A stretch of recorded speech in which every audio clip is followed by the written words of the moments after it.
思っております。ウェイやったぜい。いやー、だれてるかね、ほんとね。あともう1分。嘘2時からじゃないの？ 1 時半からなの？ 2 時からだと思ったよ。待って、YouTube でご覧の皆さん、こんばんは。どうぞよろしくお願いいたします。少々お待ちください。ちょっと待って、コメント出すね。コメント出すよ。こんばんは。みんな早いね。ナイス。ナイス、ナイス、ナイス。よし。OK。よーし、OK。コメント見れてる。わーい、来たぞー。かずきさん、こんばんは。青空さん、こんばんは。もちもなさん、忍者さん。マービンはマービンか。まべさん、お祝いありがとう。声虫さん、しんじさん、ピピ様、大輔さん、そして、ゆきねさん、おしゅしさん、ももこさん、ぼさとさん、くろボールさん、たまさぶろうさん、夢の騎士さん、はい、ハリーさんこんばんは。そして、ハリーさん、早速、ムーンプリズムパワー、メイクアップありがとう。これなんか今度考えとこう。素敵ありがとう。ナイス魔法の席。早速返信しましたけども、なおさんこんばんは。いらっしゃい。なぎふう。そして YouTube の方も、こんばんは。いらっしゃい。チャンネル登録ありがとう。ケイトーサさん、ヒロさん、クリスさん、福島さん、まべさん、まみさん、フラワーさん、しんさん、ゆうちょさん、みかたさん、P さん、アルトロさん、はい、ヒロさん、こんばんは。とうとうこの日がやってまいってきた。やばい。ちょっとコーヒーもらっていい？さっきまでちょっと眠かったん、ちょっと眠かったんですけど、ちょっとコーヒー飲みながら行こうかなと思います。マックスさん、カズカズさん、ゆずさん、ピロさん、マーさんこんばんは。あおいさんこんばんは。先ほどのね、ゴージャスなメンバーで、アモンガスのね、ご視聴の方ありがとうございました。ね、楽しかったね。いや今回、あれだった鬼ごっこで鬼できなかったから次回したいな。ちたさんこんばんは。クーナさん、スタメンさん、チョラーさん、ワクラバさんこんばんは。心待ちにしてましたよ、本当に。はい、猫猫さん、みなみけさん、こんばんは。誰だろうね、ほんと、キラーね。今回ですけども、なんと、前回4周年ではサイレントヒルコラボが来て、今周年って言えば5周年目で、バイオハザードコラボが来ることは確定してるんですけども、それが一体誰来るのかっていうところは分かってないんですよね。ね。45分からスタートかな。一応でもあれなんだよね。2時からスタートじゃなかったかな。公式放送は。じゃなかったかなと思うんだけど、誰が来るんだろうな、本当に。楽しみだな。丸尾さん、マックスさん、こんばんは。いらっしゃい。いや、次のキラーは本当誰じゃろななんだよね。りょうりょうさん、こんばんは。はじめましての方も多いかなと思います。よろしくお願いいたします。どうも、ミルカです。この度、デッドバイデイライト公式さんから特別な許可をいただきまして、5周年放送をね、ミラー放送しても OK ですよってことなので、ミラー放送しながらみんなで楽しくお話しできればいいかなと思っております。ちなみに私、英語全くわかんないんで、これ翻訳こうだよとかね、わかる方いらっしゃったら教えてください。一応翻訳 YouTube のやつつけていこうかなと思うけど、ちゃんとなってるかわからん。BG さん、こんばんは。周年放送見る方、初めてって方も多いかと思います。けど楽しいですよ。公式3万いいねついてるやん。わ、3万いったね。すごい。だってもうさ、待機中の人が9万人だよ。わお。すごいな、デッドバイデイライト。無難にタイラントだといいっていう、わかる。タイラントかネメシス、タイラント来て、スキンチェンジでネメシスで、サバイバーはクリスと、ジルバレンタイン2人来るみたいなのはどうだろうっていう予想だったんですよね。でも、今8来てるし、バイオハザードじゃなくてデッドバイデイライトって斜め上ぐらいのところを攻めてくるので、誰が来るか本当にわかんない。初です、楽しみ。初ですか？初生放送ですか？初公式生放送？こういちさんこんばんは。キラー E さんはちょっとすっごい斜め行き過ぎ。レオンクレアでもいいな。そう、ジルバレンタインとクリスが来て、スキンチェンジで、レオンとクレアとか、いろんなキャラクターになればいいのかなっていう風に。女性枠と男性枠で慣れたらいいのかなと思っております。ジャッカルさんこんばんは。一回鼻かんでくる。ニコ生の方は同時通訳かもしれませんね。毎回毎回ね、通訳されてる方がいらっしゃった気がする。で、もしかすると、チャンネル登録ありがとう。ナイス登録。もしかするとですよ。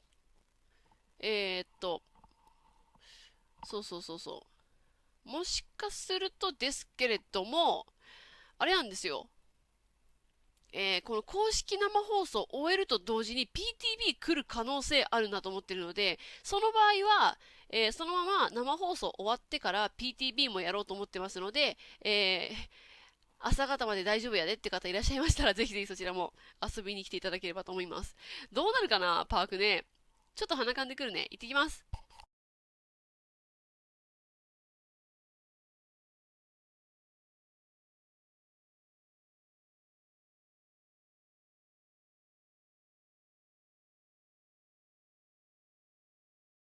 ただいま。なんだってそうなんですよ。実はね、4周年記念の時にそうだったんですよ。サイレントヒルコラボやったーってことで生放送終わるけども PTB 始まるでみたいな。うわ、来たカウントダウンや。うわー来たぞ。ちょっと、やだやだ。もう DbD もう来たぞ。かっこいい。このさ、5周年の、そう、あれなんですよ。ツイッターの方にあげたんですけど、DbD の公式さんからね、海外のビヘイバーさんからですよね。から、その、フォグウィスパラーの皆さんにプレゼントが届きましたよ、ということで、先ほどツイートもしたんですけども、トラッパーのね、クッションもらったんですよ。結構大きいの。これ何センチぐらいあるの？ ?PS5 ぐらいあるな。PS5 ちょうどぐらいある。うん。PS5 ちょうどぐらいあるわ。うん。の、トラッパーのね、お顔が大きく刺繍されてるクッションをいただきまして、これすっごい可愛い、本当に。しかもなんか程よい、なんて言うんだろう、モコモコ感。で、裏側に、5周年デッドバイデイライトの刺繍があって、ツイッターに画像載ってるんでよかったら見ててください。結構大きいんだよ、これ。そう。あれかっこよかった。すごいいいよね。てか5周年のさ、周年祭のさ、デッドバイデイライトのその、数字のやつ、デザインめっちゃかっこいいよね。4周年もかっこよかったし。黒地に金っていいっすよね。おしゃれ。でかい。結構大きいんだよ。もうそう。2時からだね。今回の5の文字にヒントがあるんですかね。ね。なんかさ、こういう武器あったじゃんか。こういうなんかさ、こうなんだろう。5を反対にした時のさ、この5の、なんていうのちょっとこれこうしようか。ここにさ、これが取っ手で、ここが、なんかこう、鎌みたいになってるやつ。とか、あった気がすんだよな。4周年はちょっとこれ4周年のサムネあるんですけど、4周年はこれ三角様の4だったんだよね。うん。してやられた。てかもうね、本当にね、あれなんですよ。4周年の4ってさ、三角様とかじゃないのみたいな話をしてたんですよね、4周年の時にね。びっくりしましたね。うん。なんか、サイレントヒルからも来てほしいよね。まあでも、来ないか、みたいな。ね、コナミさんだから来ないかなとか言って、でも個人的には世界観合ってるし来てほしいって言ったらサイレントヒルコラボ来たんだよね。うん。今回ね。今回か。あるある、首刈りやすいやつ。そう。4にはそういう意味があったの。4周年には、この三角のこのゾーンが、三角、四角様三角様あ、そっか。カサンドラ姉妹こんなん持ってたっけ？カサンドラ姉妹。ドミトレスク三姉妹の武器。この感じか。4にその意味初めて知りました。そうだったんですよ。そう。そっか。ってことはカサンドラ三姉妹来るのか。キラー3人そんなわけないか。それはやりすぎか。それはやりすぎっすな。つかささんフォローありがとう。ステージも追加なんですかね。ぜひ追加してほしい。5周年だけに5からかな。なるほどね。バイオハザード 5?5 か。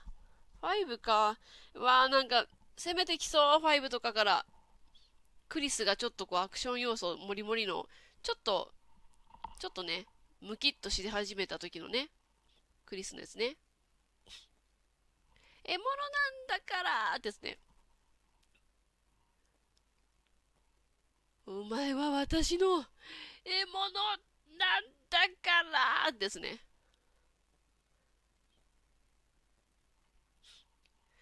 バイオハザードカマで調べたら4の、カマ持ち、弱強音が出てきて、これはちゃうなってなった。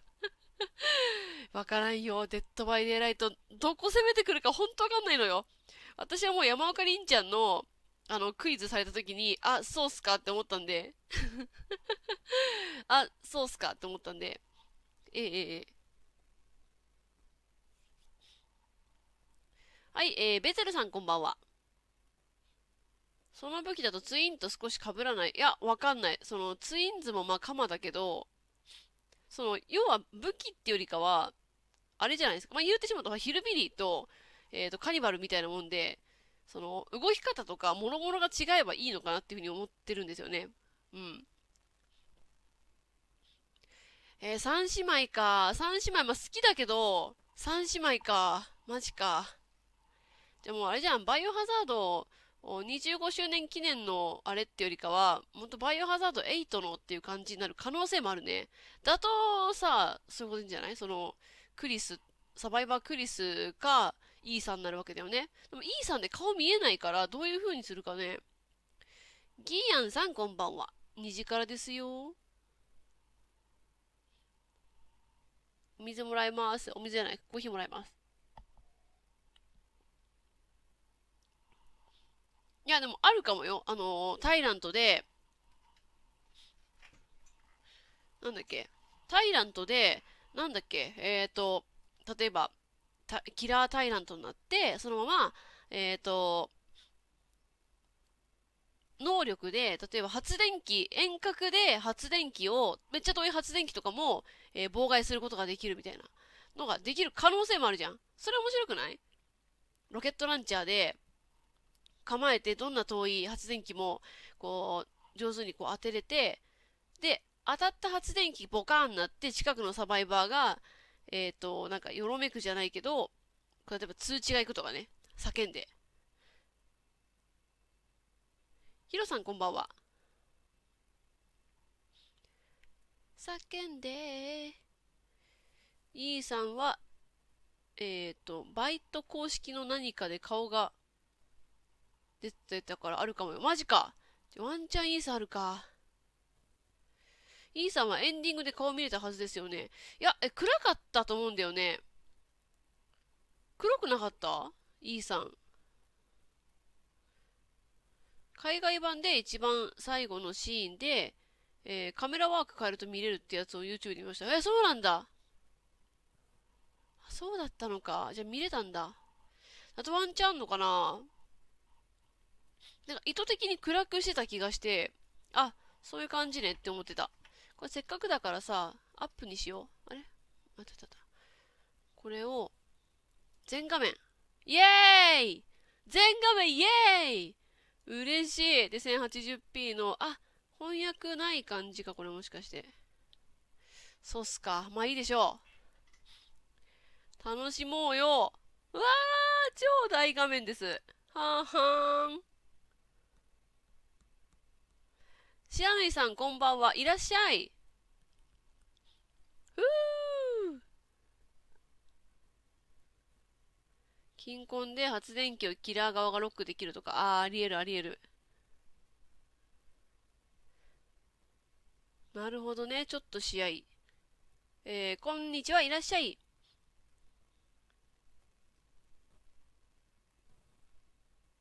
マジに。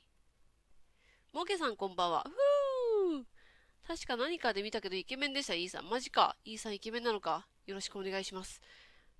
翻訳はミルカさんお願いします。英語が、よくね、ハーフですかって言われるけども、点でダメなんですよ、本当に。ははーんって。まあでも、まあその、なんていうの、そのインタビューみたいなところはちょっとわかりづらいかもしれないけど、でも、あれじゃないかな。なんだろう、面白動画集みたいなのとかあるの。そうそうそうそう。デッドバイデイライト。お品書きあったよね、どっかに。お品書きがあったはず。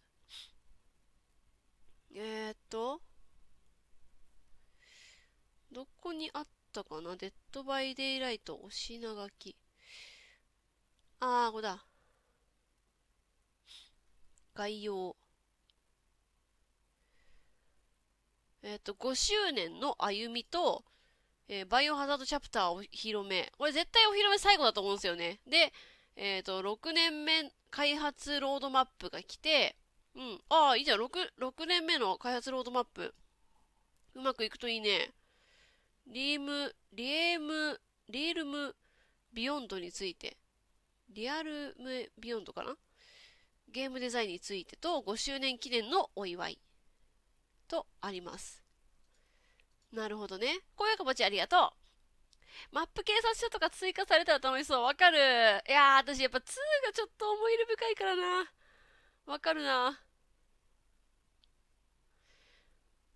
バイオ1のタイラントかな。個人的にはタイラントとサバイバー2人で、クリス、ジル、で、スキンチェンジでレオンとかいろいろ変えれるみたいなのがいいなと思ってるんですけど、どうだろうね。ぬんすけさんこんばんは。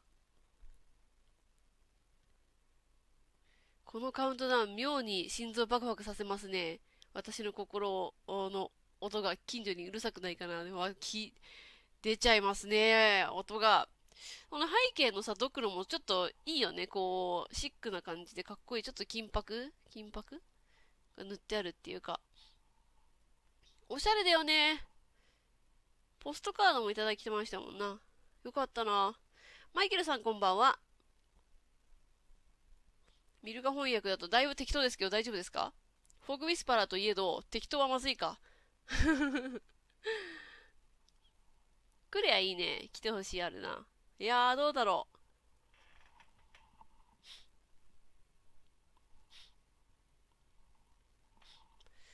カサンドラ姉妹来るか。でもカサンドラ姉妹だったら、リージョンみたいに、ワンチャン一人、キラー一人だけども、スキンチェンジで、その姉妹それぞれなんかこう変えれるみたいな。お好きな姉妹でどうぞみたいな。でも声聞きたいな。声出てくれるかな、なんか、私の獲物なんだからとか出るかな、それは出ないか。でも、なんかこう、喋ってくれたら嬉しいな。うふふ。今回のさ、トリックスタークみたいに、ふひ、ふひひひひ、ふひひひ、みたいなさ、あるじゃん。カムサハムニダとか言うじゃん。そういうのあったらいいな。でも、あれもあるもんね。資料の腹渡の、誰だっけ、おじの名前が出てこない。おじたまも喋るもんね。チャンネル登録ありがとう。なんて読むんだろう、なんて読むの、教えてください。チャンネル登録ありがとう。ウエスカーキラーできたらビュンビュンうるさそう。本当に。良さそう。ハクトさんこんばんは。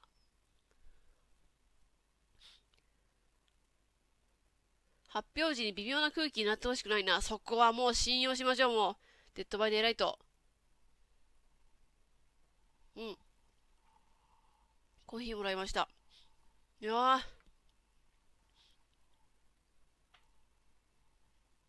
カムサハムニだ。ミクニさんこんばんは。レオンに救助回復されたい願望あります。レオンが一体どのタイプのレオンかにもよるよね。RE2 タイプのレオンなのか、4のタイプのレオンなのか、それとも、元祖レオンなのか、みたいな。でもさ、元祖のさ、ポリゴンのやつもいいよね。ちょっと欲しくない？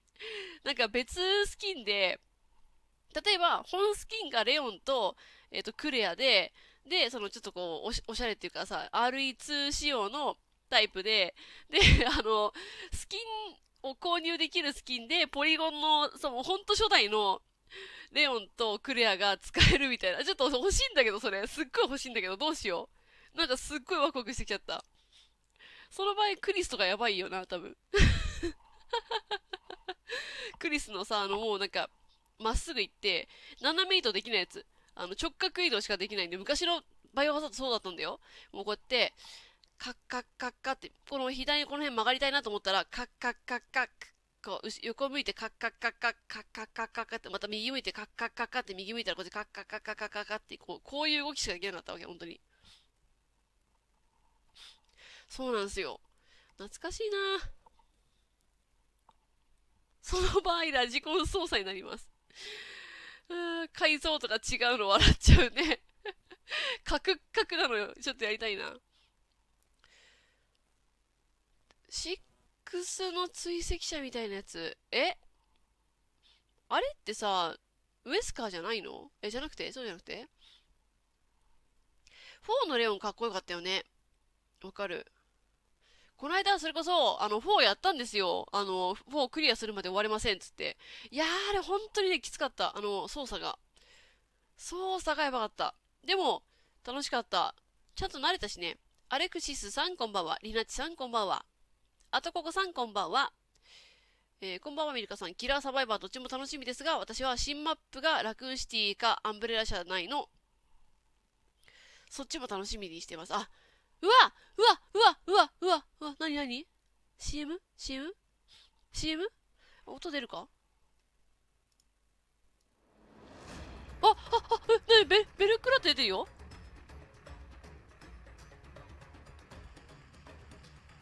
あ、すごいすごいすごいすごい。出してくれてる。ベルクラさんじゃん。ベルクラさんじゃん。ホグウィスパラー。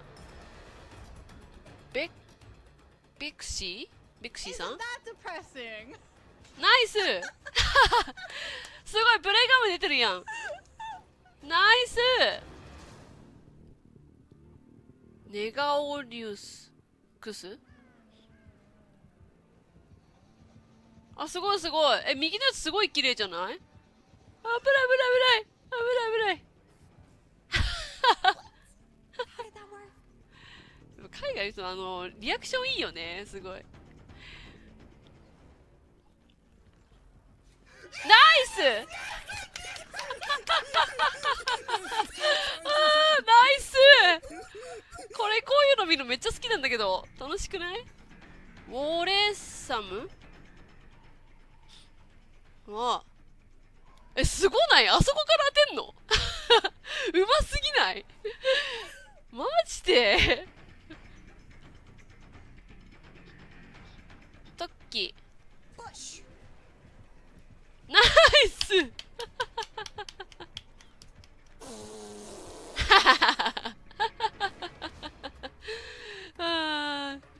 いいな。リアクションいいな。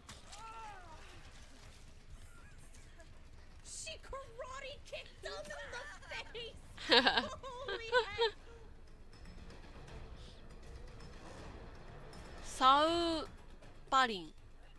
当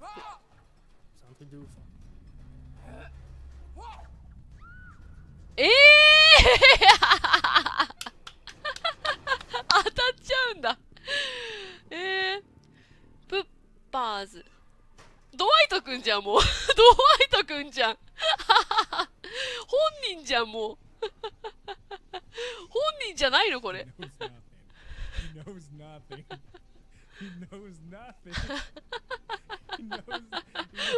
人じゃんか。かわいい。かわいい。オツダルバー。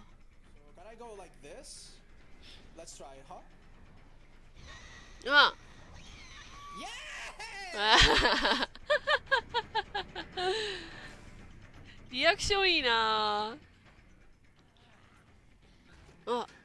開けてる。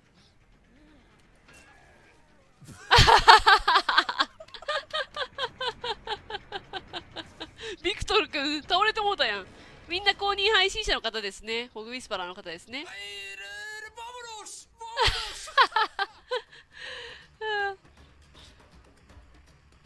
ミラディコンフェッティ。ナースだ。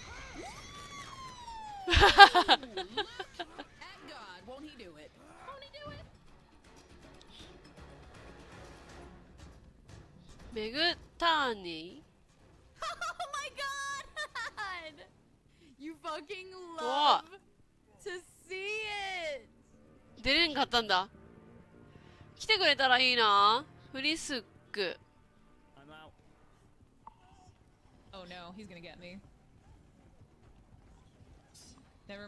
どうなんだろうね。KR さんこんばんは。おお、ナイスリアルメグタニエ。クランチエッグ。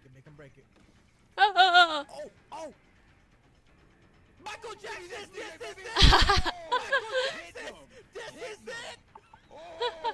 コージャスティスって言ってる。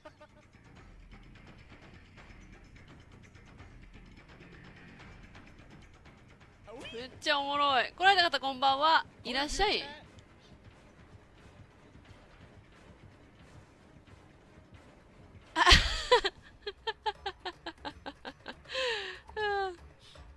エクセライト。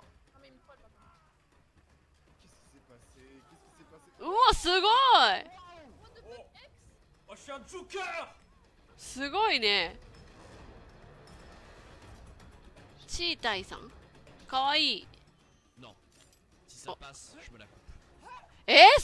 やんのマジですごすぎるそりゃそうなるよね。そりゃそうなるよね。すごない？ああ、うますぎるな。しげさん、ペンライトありがとう。ギフ。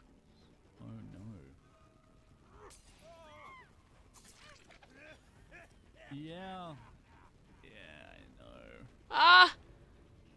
出れない。出れない、もう。もう出れないんだ。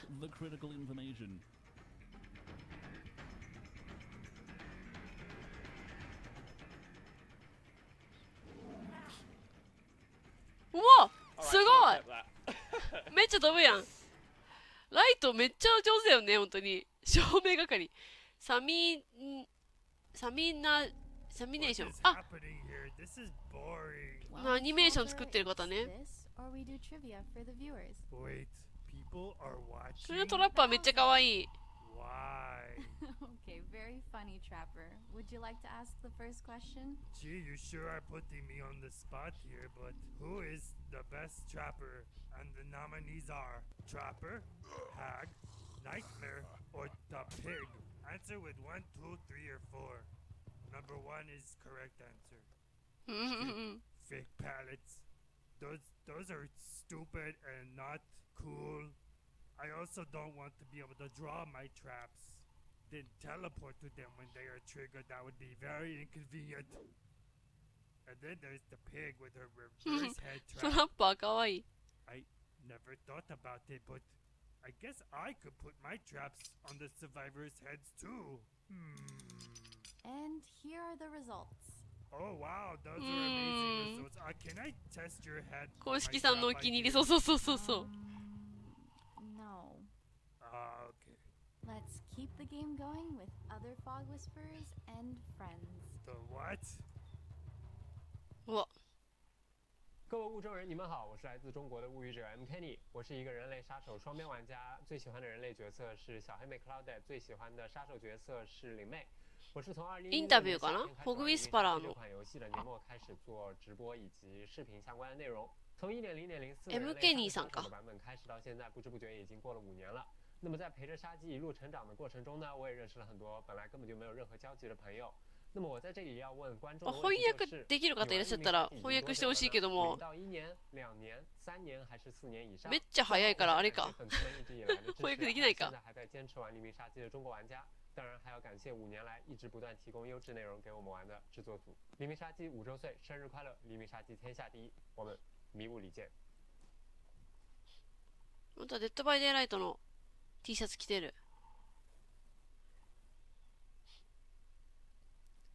0から1年目と、2年目、3年目、4年目ってですか。Je suis un fog whisperer français. Je fais des lives Twitch ainsi que des vidéos YouTube sur Dead by Daylight. Aujourd'hui, j'ai une question très importante à vous poser. Si vous êtes tueur et que vous vous faites flasher par un survivant, qu'est-ce que vous faites? 早すぎてタイプ間に合わない。そうだよね。そうなるよね。 Choix numéro これはむずい 2, わ。 vous baissez la tête. Choix numéro 3, vous faites un tour sur vous-même. Choix numéro 4, vous vous laissez flasher. Je tenais à vous remercier énormément, mes viewers, mes followers, merci énormément d'être présents. Grâce à vous, je suis Fog Whisperer et vous me voyez sur ce live, donc je vous en remercie énormément. Un gros remerciement également aux développeurs de Dead by Daylight qui me permettent aujourd'hui de vous parler et de faire ce que je fais, de vivre de ma passion. Merci beaucoup à tout le monde et surtout je souhaite à tous ダリアさんこんばんは。てか音大丈夫だった？音。 5e どんな？ anniversaire もう de ちょっと上げよ Dead う by か。 Daylight. 5 ans de DbD. Magnifique. 5 ans. Félicitations et 3 surtout コン。 merci tout le monde. ナシチュモー。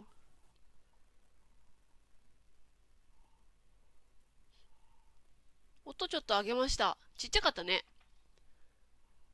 Hi everyone, Fog 多 Whisperer 分そうだね。 Frisk 翻 here. 訳が英語みたい I'm ね。 mainly a Dead by Daylight content creator here on Twitch. So when I'm not breaking マイク音 ankles 質 or すごい taking な。 killers on joyrides, you might recognize me from possibly hosting stuff. I've hosted Twitch Rivals as well as some Twitch Weekly, and I also do voice acting stuff with my latest thing being the voice of Elodie for Salmonation. So chat, I have a question プ for レイ you. 画面、プレイ画面は全員分じゃないのか。なんかそうみたいね。なんか Did you hit いろ your んな last 方が bell, やってるのをちょこちょこっとお見せしてるって感じなのかな。 Let us know in the polls in chat with option 1 being yes or option 2 being no. Special thank you to the Dead by Daylight team for everything that they continue to do for the Dead by Daylight community, and I'm excited to see where the rest of the year takes us. Happy 5th anniversary, Dead by Daylight. I'll see you in the fog.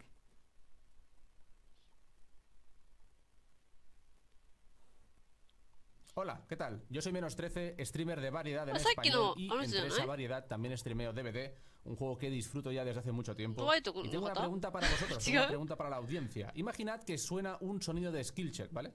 ¿Qué hacéis? 1, apretáis espacio. 2, apretáis LT. Apretáis L1 o paniqueáis, entráis en pánico. Yo un poco la cuarta opción, Elodie aunque の más que en pánico 声の entro en 方なん modo だ。今の concentración a 方？ tope. Da igual lo que esté haciendo, mirando al chat, mirando para allá, hablando... No, me callo, o sea, es como さっき automático. の ¿No ドワイ os ト pasa? さん ¿Eh? にの Quiero aprovechar Fog Whisperer para の方だ agradecerle よ a mi ね。 comunidad el apoyo que me dan. Muchísimas gracias también a los え、 desarrolladores 本人 por な todo の？ lo que さっき hacéis のエロディ también ちゃん y の。 por contar con nosotros para estas cosas. Y feliz aniversario, ¿eh? Que no se cumplen 5 años todos los días. この方こういう T シャツも着るからなおさらドワイト君みたいだよね。すごいな。トラッパーの格好したミルカさん。トラッパーの格好はしたいぞ。したいしたいしたい。 Hello there, darlings. It's me, この your 方 Fog 見たこ Whisperer とあ and る。 drag extraordinaire. I have a question for you. お化粧うますぎ。すごい。 RuPaul's Drag Race. Would it be Ace, or David King, or Felix, or Blight?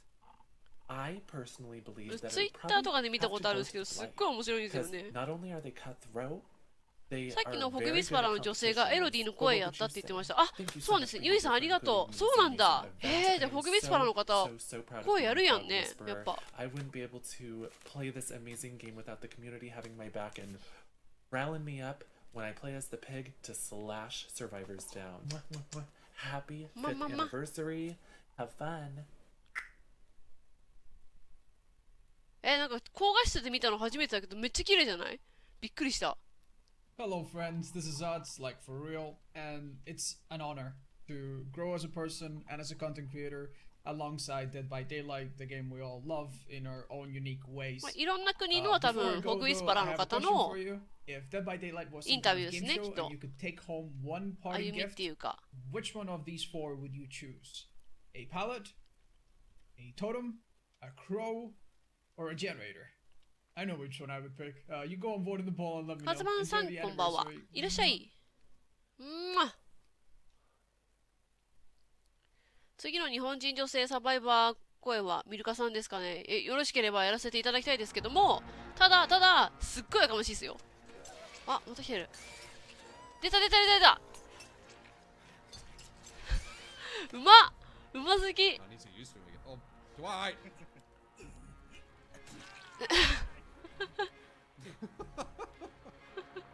ライトめっちゃ出てくるやん。また来てますよ。割と新しい。すごいキャッチされてる。空中キャッチやん。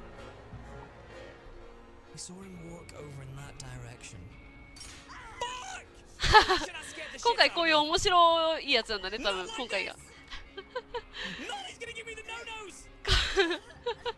リアクションがいいな、やっぱ。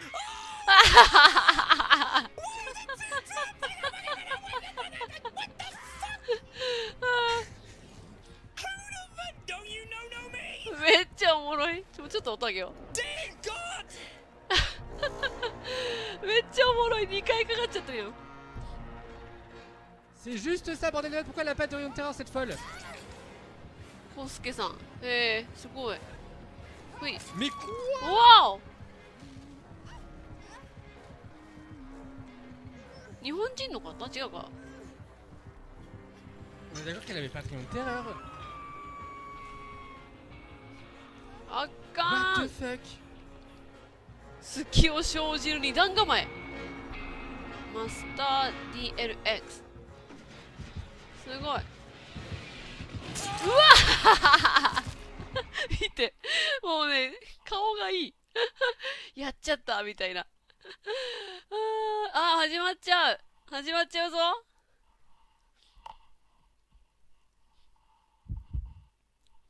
ドゥドゥ。始まる。ちょっと音上げよう。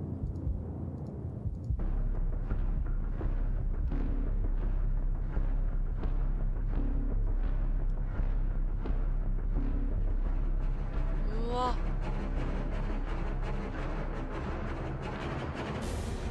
うわ。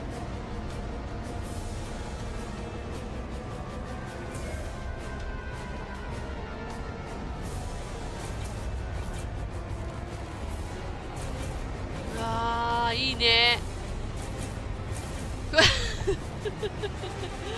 なんか笑っちゃうんだよな。おお。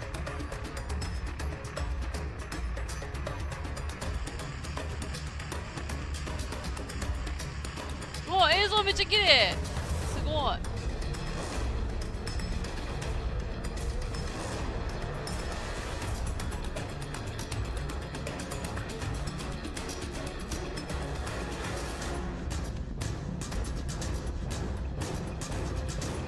そうだ、ゴーストフェイスもね来たって感じだったもんね。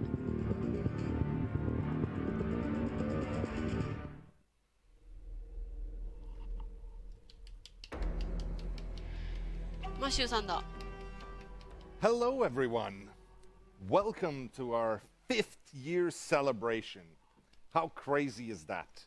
A huge thank you to our fans, the people who've been with us for years. 5 years of going from humble beginnings to 背景めっちゃおしゃ 5れ。 years down the line being re-reviewed by the likes of IGN and GameSpot, giving us a 9 out of 10 by 意 being 味が分からなくて the も楽し greatest めるのが DbD の強み asymmetrical よね。分かる multiplayer。out there. 本当そういう思う。 5 years from our humble beginnings to today. A huge welcome 喋り方の to 癖 our old あるよね。 friends who've been with us for so long. Thank you for いいよね。 sticking around. Thank もう you 仕 for 草が。 being with us and supporting us. ライ And トがある to all 右 of our 側 new に。 friends out there, people who might be 医療キッ joining トも us 下 for に the ある first し。 time, welcome. Grab a log by the campfire and enjoy the show. うおー。じゃじゃじゃじゃ。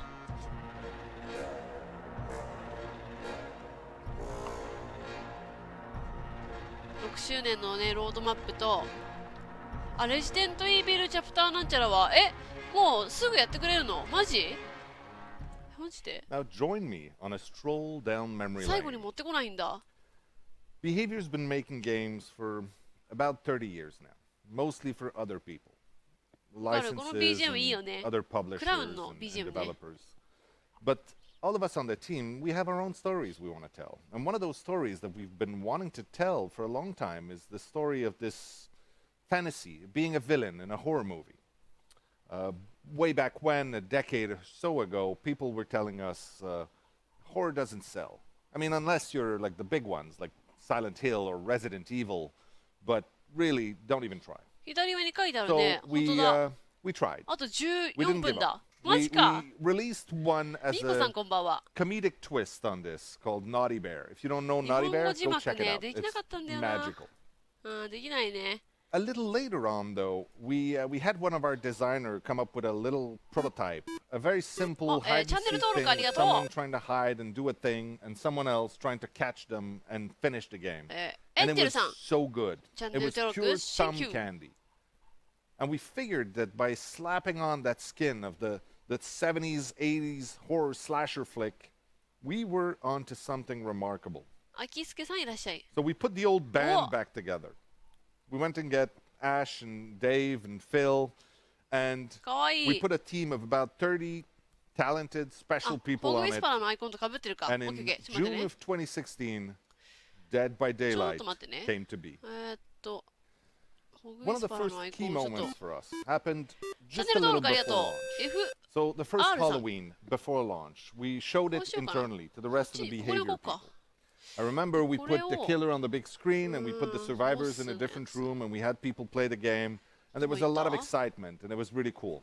And then we put the survivor on the big screen and ボ people スの went や a つを little ちょっ nuts と and ず we ら saw す the か。ちょっとこ crowd れにしよ really うか。 gather and root for the little guy to survive. And we realized at that point that not only was これで Dead いき by ましょう。 Daylight going to be a great game, but it was going to make for an amazing show. And it led to 生 us 存者でハンクいたらだい developing ぶ a 心強いです close ね。 and really rewarding relationship with our content creators around the world. They 腕 helped のタト make ゥーが Dead by DbD と Daylight 関 the 係してるの success かな。 that なん it だ is ろうね、 today. でもね。 And あ、チャンネ it, ル登録ありがとうございます。 really feels satisfying to be able to say that today we've made some good friends because of that. The next Halloween, after launch, when we added Michael Myers and Laurie Strode to the game from the original 1978 movie Halloween. At first, ハロウィン you が know, 来てっ we ていう shipped ね。 the game with 2 killers and 4 survivors. Today, now, 5 years down the line, we have 24 killers and 27 survivors. We've managed to build a world that is so rich, so deep, dripping with story, so that all of these other ニコ legends of 生の同 horror, 時通訳とと those もにミルカちゃん見 iconic てると characters カオスになりま of し all た。 different media ありがとう。 were どっ able ちも見 to てくれ come てる into ん the だ。 game, and our own original 日 content 本語 can 翻訳ね stand proudly 欲しいけ side ど by も。 side with the likes of トラさん、チャンネル登録ありがと Ghostface. う。どうもありがとう。嬉しい Today, な。 we're very proud to say that Dead by Daylight is now the Hall of Fame of horror. ドキドキして One きた thing ね that。may have taken us by surprise a little bit is the depth of passion that our fans have shown us ベロベロベッ around ツ the が world. すごく気になっちゃう。 I am lucky enough that I was part of the delegation that was sent to meet people and to represent Dead by Daylight around the world, and we've met some crazy passionate fans out there. わあ、 And トラッ thank パー you for だ。 that.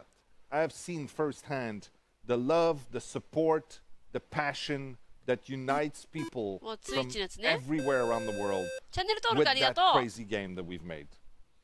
かわいい。 One of the things I think that led to that is probably Frankino, our チャンネル creative 登録ありがとう。 team's talent and skill and the dedication of their research to チ try ャンネ to ル登録あり find がと universal bits of horror. And whether they get レミさん、 inspired ありがとう。 by the folklore or 初 mythology 見で that す。 lives 優雅 under さん。 your bed, こんばんは。 it still よろ shows しくお願いいた that しま what す。 scares you ジョンさん、こん can ばんは。 scare anybody else. あらら、すごいね。 Horror ア and キさん、チャン fear ネル are 登録ありが universal. とう。めっちゃ And it 登 brings 録ラッシュが people together. 行われている。 And that is kind of magical. 海外のコスプレ、いいよね。 After all these 一回でいい years, から the イベン team ト has 行ってみ grown たい、 close 海外 together. の。楽しそう。 The people around ノ the リが良さ game, そう。 we're now over 300 people at Behavior working on this. There's people all around the world that are our collaborators, our partners. We've made more friends and, いろんな and 人が愛してくれ you て know, いたくれ partners てる than I みたい can な count. 話かな。 We've also かもね、 had なんか more ね。 inside jokes than I can 優雅 count. さん、チャンネ Maybe ル登 one 録あ day りが we'll と tell う。 you what にゃんころ really さん、 is at the bottom こ of んばん that は。 campfire. Maybe one day we'll 今多 explain 分その why デッ the ドバイデイライ jar ト of の salty 今ま lips. でみたいなのを話してる And の maybe you'll learn who is Jean-Marc Nelly. In the meantime, since I have an opportunity here, I would like to address something. トランキーロさんこんばんは。お水ちょっ At ともらおうか PAX な a。couple of years ago, I think it was in 2017, a journalist asked me about the state of the game, and they asked me about the team. And I answered them. We were having some technical difficulties at the time. It was a bit of a rough patch, I won't lie. 大西さん、チャンネル But 登 I 録ありがと answered う。 them saying that I thought we had done a レ pretty イカ good さん、 job いらっしゃい、こ so んばん far. は。 And レ for ミさ some ん、 reason, いらっ these しゃい words。stuck. 登録したら日本訳 People に変わ started ると聞 using いて。 them willy-nilly. They started み attaching つる these さん、チ words ャンネ to ル登 many, 録あり many がとう。 things. それは何情 And 報 you know だ what? あっさりさ I'm ん、 okay こ with んばんは。登録ラッシュすごいね。 I love this theme, and I love the work, the skill, the passion that has gone into it. I love this game. And if someone was to ask me again the same question, I do believe I would tell them again.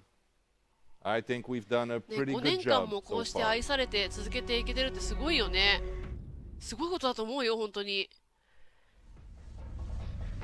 お、あ、 The ブラッドウェブ。 choices you make as you travel into the fog are of the utmost importance. 何何何？え？ Now you go. プレゼント？ Make that プレゼント？ choice. 何何どういうことどういうこと？何が来んの？プレゼント？プレゼント？ブラッドウェブ風プレゼント？何何何気になる気になる。何なんか押せんの？違うんだ。違うとこごめん。違う Type the 違うと number 1なんだよ。 or the number 2 into the chat. 何何チャットで打てばいいの？チャットで打てばいいってこと？ 1か2を？そう、ちょっとやってみていい？そういうのあんの？みんな打ってる？向こうじゃん、向こうじゃん。違うんだ。そういうのがあんのか？ Whispers heard, and you will be rewarded. チャットに書き込めって言ってるけど、ここじゃないの？でもチャット向こうになってるよ。でも、ちょっと更新をしていい？すごい更新をしたわ。なってるなってるなってるなってる。どっちにするみんな？どっちにする？どっちにする？ 1 にしちゃおうかな。1じゃあ1。1書いたわ。1書いたわ。1にした。1にした、1にした、1にした。チャンネル登録ありがとう。打ったわ。2になった、2になった。何何何？リフトのかけらが10個。やったー。待って待って。これスクショ。アップ。スクショ撮った。ちょっと待って、これ、あれしますね。後でツイートするね。ちょっとこれはツイートするわ。トリミングして、マジか、来たぞ。しゃー。保存。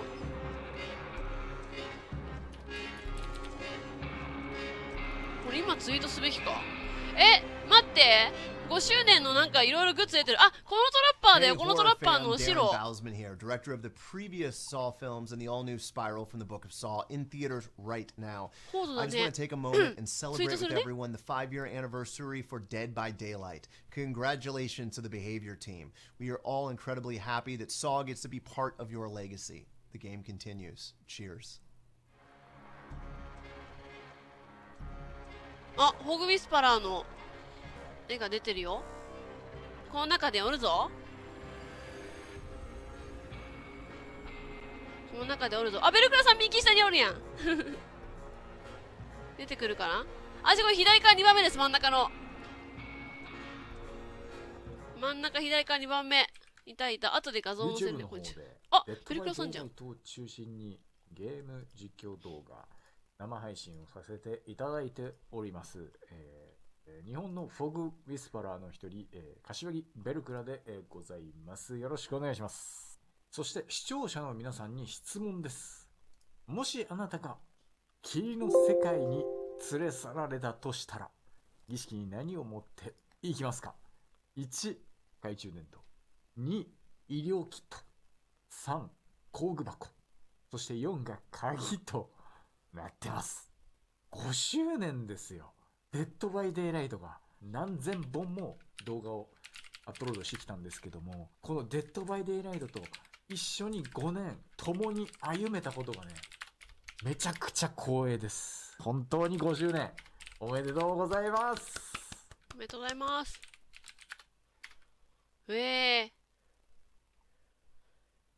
なんだろう。Hey everyone, my name is Meg Tony. I'm a cosplayer and a Dead by Daylight streamer, and my question for the audience is, which cosplay would make you cross the street on Halloween night? Is it 1, the Huntress, 2, the Wraith, 3, the Clown, or 4, the Doctor? For me, definitely the Doctor. I don't know how you would do those eyepieces, but I don't want to be anywhere near that. No, thank you. Did you agree with me? What do you guys think? Let us know. And of course, thank you so much to both the Dead by Daylight community and the devs. I've been so excited to be part of this community. And it's been a wonderful 5 years. Happy 5th anniversary, and here's to many more.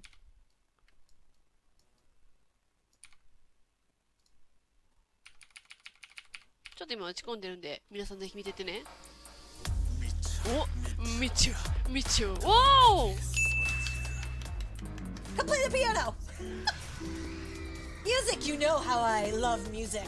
Play the piano. すごい。Yes. 血のりすごいわ。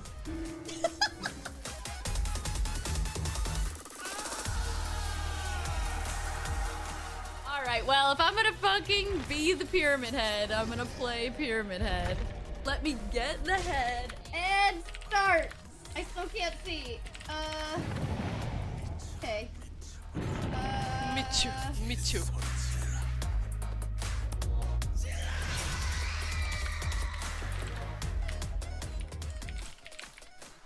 うわ、すごいやば怖すぎ If you have pops up. Wait. すごいメイクやばすごいね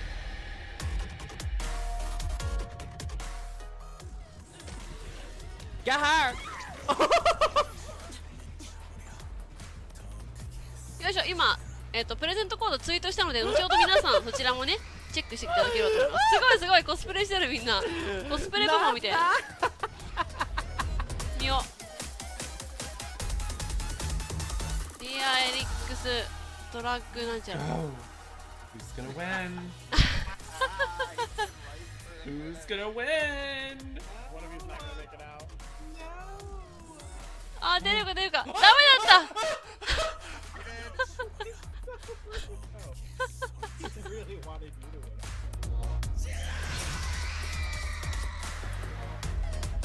すごい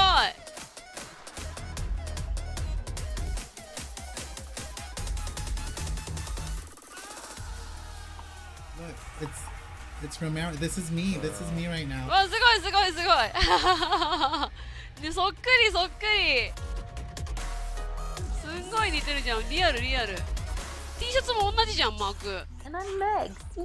あすごいすごいすごい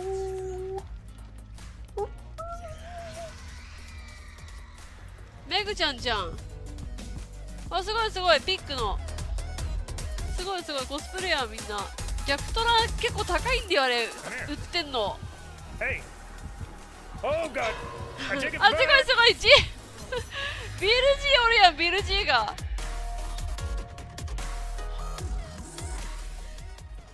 すごいすごい髪の毛やば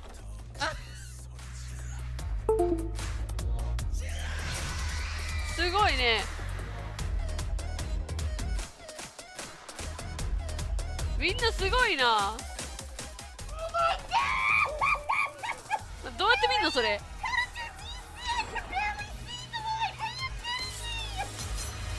すごい逆トラね実は Amazon に売ってますクオリティ高いやつがわおみっちゅうが気になってしょうがない気になっちゃうさああと1分だよおなんだダンスあすごいすごいすごいそれは思いつかなかったお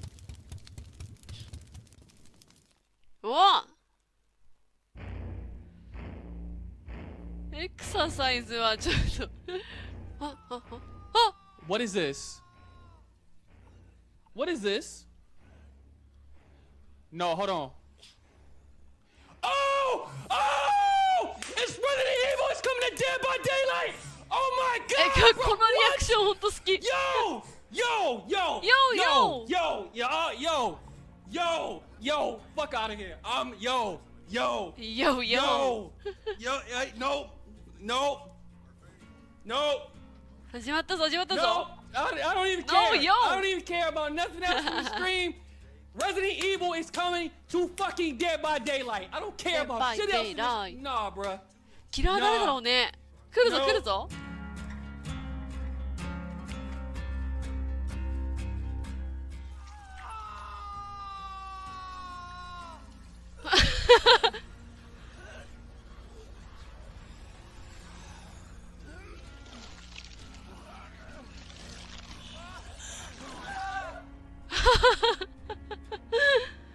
あ、泣いちゃった泣いちゃった泣いちゃうよね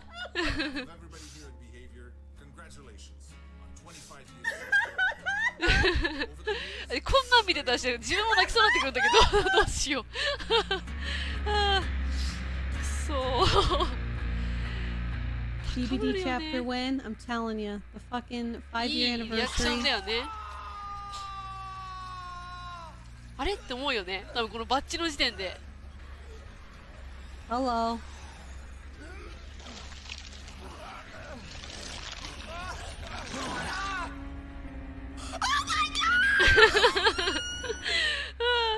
そうね、反応動画だねこれね。かわいい、めっちゃかわいい。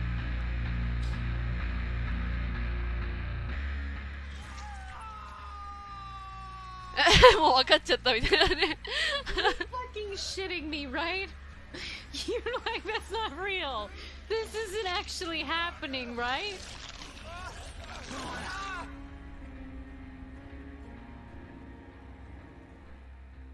What the fuck? I knew it!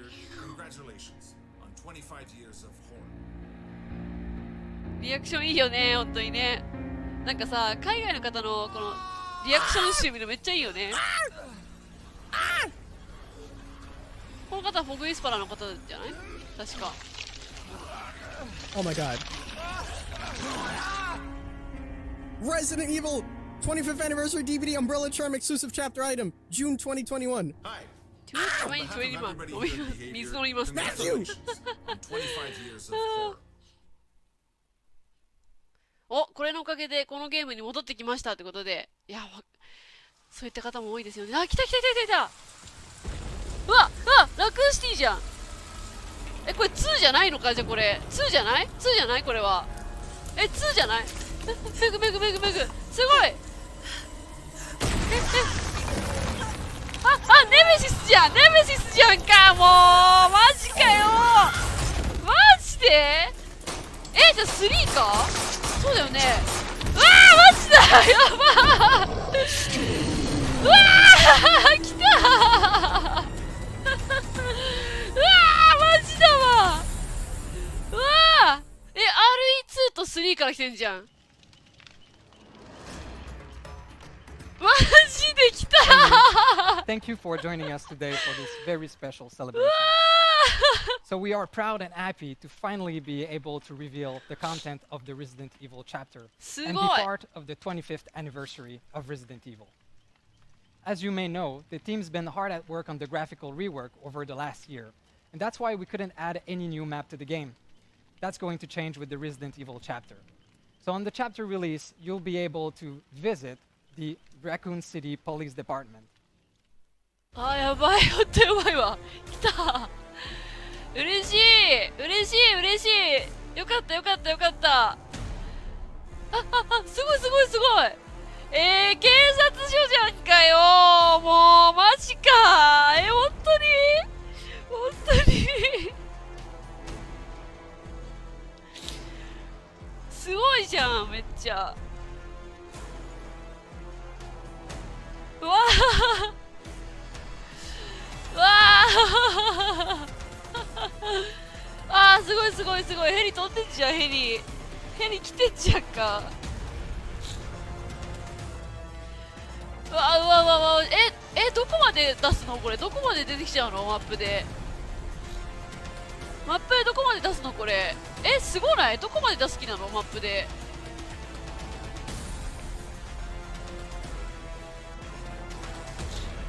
は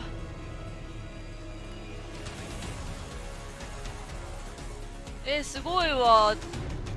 いや、どこまで出す気なのマップで。本当に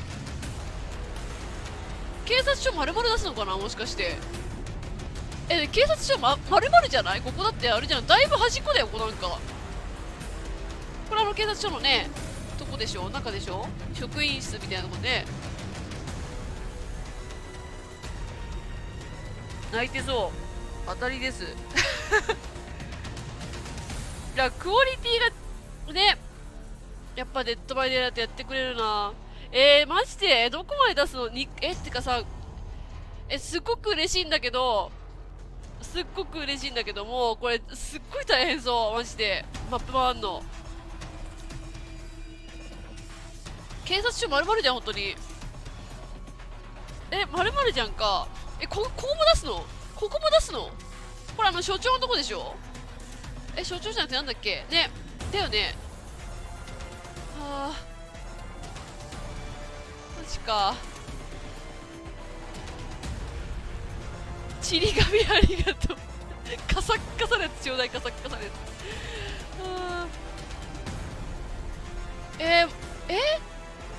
ちょっと待って待って待って、ホット出るじゃんか、ホット出るじゃんか、どこまでも。マップがさ、外もあるの？ちょっと待って。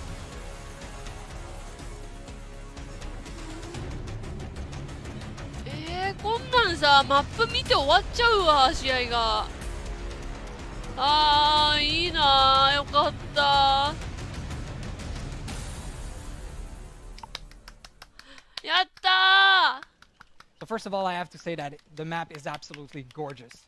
The teams put great effort to recreate the map from the remake of Resident Evil 2. So you will see some iconic locations such as the main hall, the archive, the STAR's office, and others in there. It's truly amazing. Like, if you play the remake, you can actually navigate around the map and recognize it perfectly. Of course, there's also going to be a twist in there, since the entity is doing its own nightmarish version.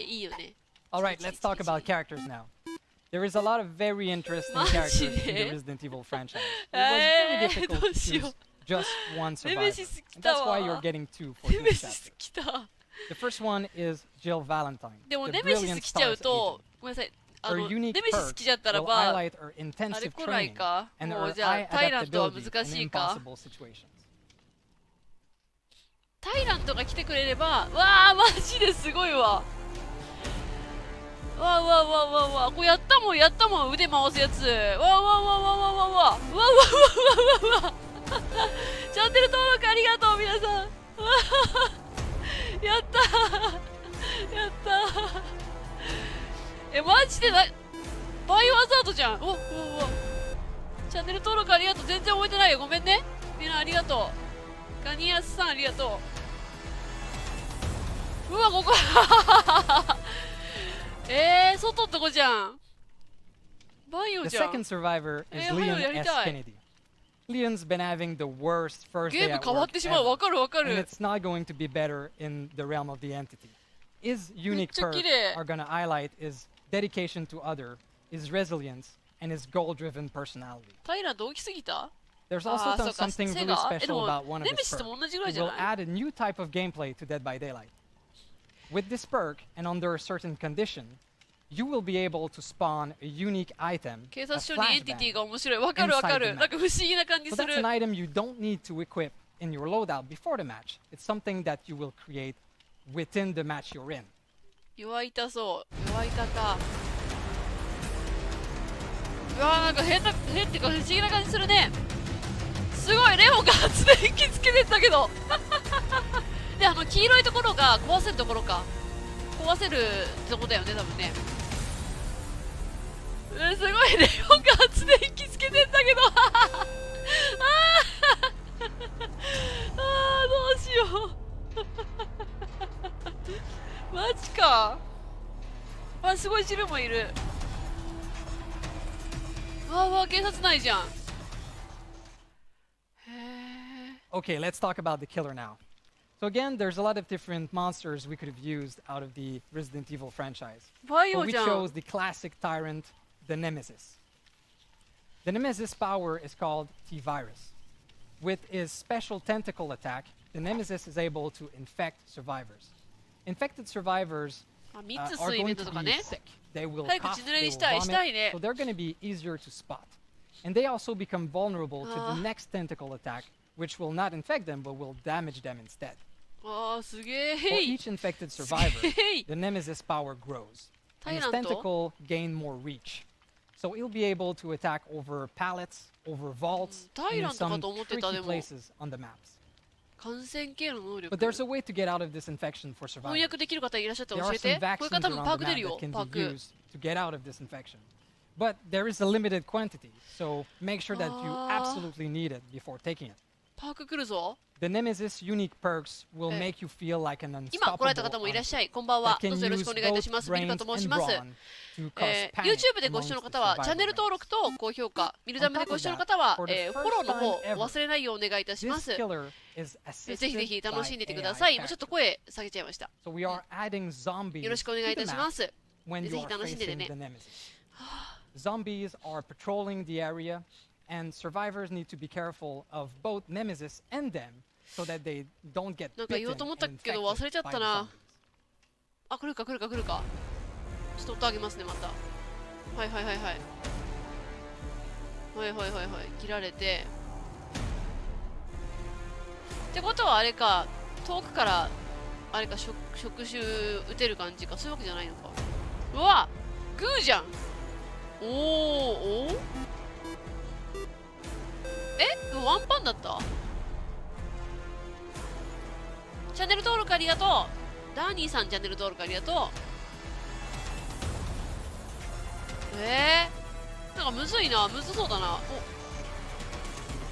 お、どのぐらい先行くんだろう。そんななんかでも遠くまで行かなそうだね、能力的には。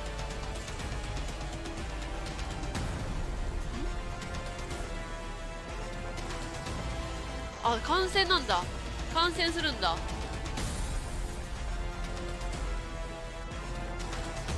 うわ、パンチやんパンチきちゃった。チャンネル登録ありがとうございます。YouTube で見るご視聴の方はね、ぜひチャンネル登録と高評価も押していただけるととても。うわ、ゾンビいるの？ゾンビいたやん今。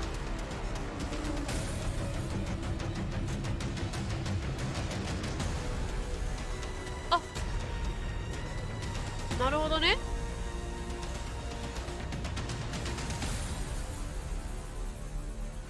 板で倒せるんだ板で倒しちゃったのもう。あとバレちゃうかな。バレないこれどうなんの。自分は倒せるんだ。邪魔になっちゃうのかなお互いに。